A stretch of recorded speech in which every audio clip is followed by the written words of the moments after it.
নমস্কাৰ বন্ধু বান্ধৱীসকল, সংগীতাৰ ৰেচিপি চলে আপোনালোক সকলোকে স্বাগতম জনাইছো।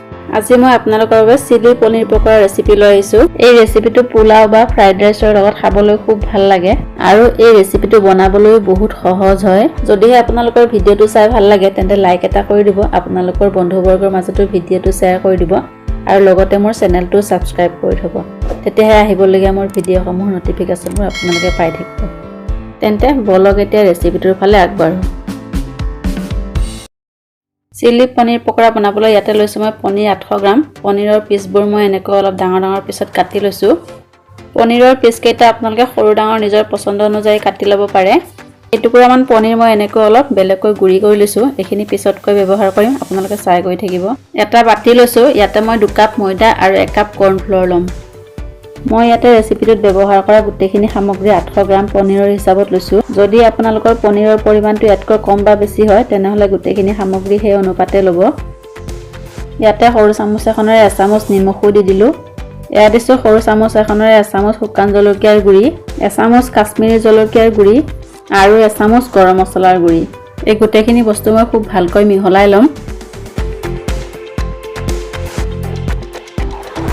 এইখিনি মিহলাই হোৱাৰ পিছত ইয়াতে অলপ অলপকৈ পানী দি এইখিনি এটা বেটাৰ প্ৰস্তুত কৰি ল'ম।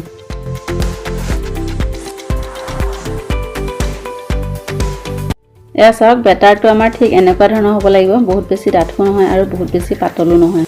এই বেটাৰটো ৰেষ্ট কৰিবলৈ 10-15 মিনিটমান সাইডত থৈ দিছো। ইয়াতে মই 3 ধৰণৰ কেপচিকাম লৈছো, হালধীয়া, ৰঙা আৰু সেউজীয়া। মই ইয়াতে দীঘলীয়া সেউজীয়া কেপচিকামটো ব্যৱহাৰ কৰিছো, আপোনালোকে ইচ্ছা কৰিলে ফুটফুলা কেপচিকামটো ব্যৱহাৰ কৰিব পাৰে। 2টা ডাঙৰ সাইজৰ বিলাহী লৈছো আৰু 3টা মিডিয়াম সাইজৰ পিয়াজ। এই গোটেইখিনি বস্তু মই ধুনীয়াকৈ ধুই লৈছো আৰু এইখিনি মই এতিয়া কাটি ল'ম। এয়া চাওক, ৰঙা কেপচিকামখিনি মই এনেকৈ দীঘলীয়াকৈ কাটি লৈছো, হালধীয়াখিনি একেদৰে কাটিছো। হালধীয়া আৰু ৰঙা কেপচিকাম মই ইয়াতে এফাল এফালকৈ ব্যৱহাৰ কৰিছো। এয়া চাওক, পিয়াজখিনি মই এনেকৈ দীঘলীয়াকৈ কাটি লৈছো। সেউজীয়া কেপচিকামখিনি এনেদৰে কাটিছো আৰু বিলাহীকেইটাও চাওক এনেদৰে কাটি লৈছো। বেটাৰটো ৰেষ্ট কৰা 15 মিনিট হৈ গৈছে। বেটাৰটো এতিয়া পনীৰৰ পিচ কেইটামান দি দিছো আৰু পনীৰৰ পিচ কেইটাত বেটাৰটো ভালকৈ লগাই এইখিনি তেলত ফ্ৰাই কৰি ল'ম। পনীৰখিনি ফ্ৰাই কৰিবলৈ এখন পেনত মই তেল গৰম হ'বলৈ বহাই থৈছিলো। তেলখিনি ধুনীয়া গৰম হৈ গৈছে। এতিয়া মই পনীৰৰ পিচ কেইটা এটা এটাকৈ তেলত দি দিম।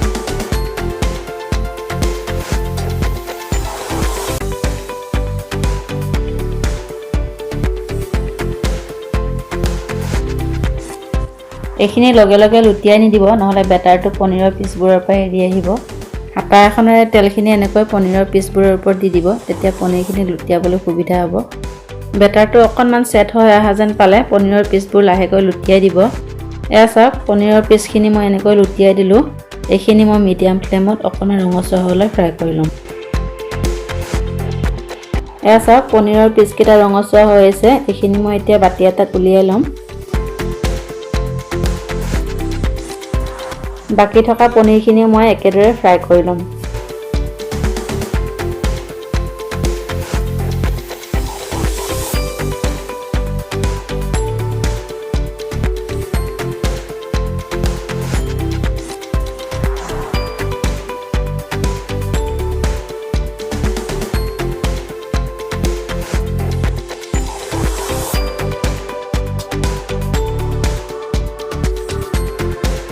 এয়া মোৰ গোটেইখিনি পকৰা ফ্ৰাই কৰা হৈ গ'ল। একেখন পেনকে মই লৈ লৈছোঁ। তেলৰ পৰিমাণটো অকণমান বেছি আছিলে, মই কমাই লৈছোঁ। ইয়াতে দিছোঁ সৰু চামুচ এখনেৰে 1 চামুচ গোটা জিৰা। জিৰাখিনি অকণমান ফুটি অহাৰ পিছত ইয়াতে কাটি থোৱা পিঁয়াজখিনি দি দিছোঁ। পিঁয়াজখিনি মই আধা মিনিটমান ভাজি ল'ম।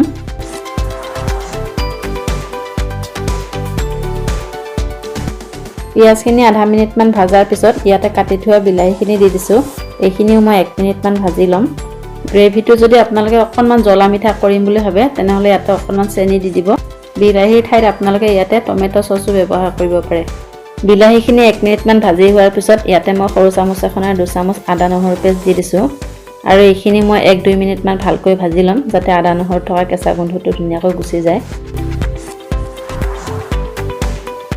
এইখিনি মই 2 মিনিট ভাজাৰ পিছত ইয়াতে সৰু চামুচ এখনেৰে 4 চামুচ সয়া চচ দিছোঁ। এইখিনি অকণমান ভালকৈ মিহলাই লৈছোঁ। এতিয়া মই ইয়াতে কাটি থোৱা সেউজীয়া কেপচিকামখিনি দি দিছোঁ। এইখিনিও 1 মিনিটমান ভাজি ল'ম।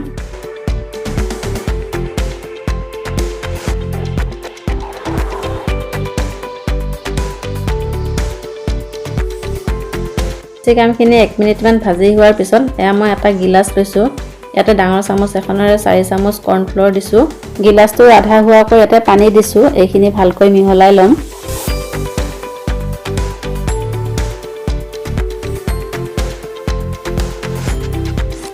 আৰু এই মিশ্ৰণখিনি মই পেনখনত দি দিলোঁ। এইখিনি লগে লগে লৰাই থাকিব, নহ'লে গোটা গোটা হৈ থাকিব পাৰে। সোৱাদ অনুযায়ী নিমখ দিছোঁ। এইখিনি অকণমান মিহলাই ল'ম। আধা মিনিটমান সময়ৰ পিছতে আমাৰ গ্ৰেভিটো এনেকৈ ডাঠ হৈ আহিছে। আপোনালোকে নিশ্চয় মন কৰিছে চাগে। এয়া মই সৰু চামুচ এখনে 1 চামুচ কাশ্মীৰী জলকীয়া গুড়ি দিছোঁ, 1 চামুচ শুকান জলকীয়াৰ গুড়ি দিছোঁ। এইখিনিও ভালকৈ মিহলাই ল'ম। সৰু চামুচ এখনে 1 চামুচ জালুকৰ গুড়ি দিছোঁ। জালুকৰ গুড়িখিনিও অকণমান ভালকৈ মিহলাই লৈছোঁ। আপোনালোকে যদি ভাবে পনীৰখিনি ড্ৰাই কৰি খাম বুলি, তেন্তে ইয়াতে আৰু পানী দিব নালাগে, লগে লগে পকৰাকেইটা দি দিব। 5 মিনিটমান গ্ৰেভিটোৰ লগত সিজাই নমাই থ'ব। মই এই ৰেচিপিটো পোলাওৰ লগত খাবলৈ বনাইছোঁ, সেইকাৰণে গ্ৰেভিটো মই অকণমান পাতল কৰি ৰাখিম। এয়া মই ইয়াতে প্ৰায় 2 কাপমান পানী দিছোঁ।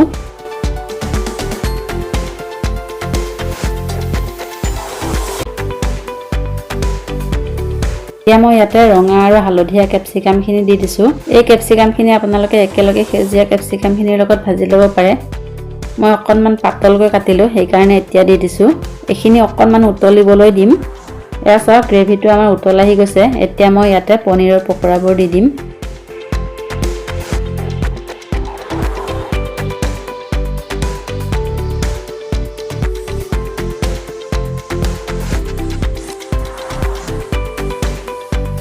গোটেইখিনি পনীৰ পকৰা ইয়াতে দি হোৱাৰ পিছত এইখিনি 5 মিনিটমান সিজিবলৈ দিম।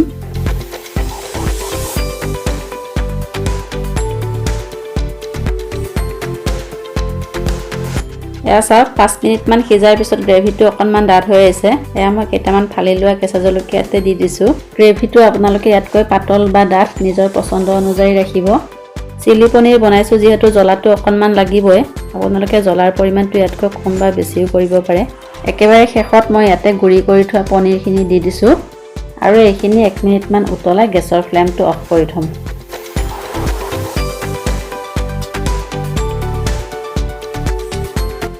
এয়া ৰেডি হৈ গ'ল আমাৰ চিলি পনীৰ পকৰা।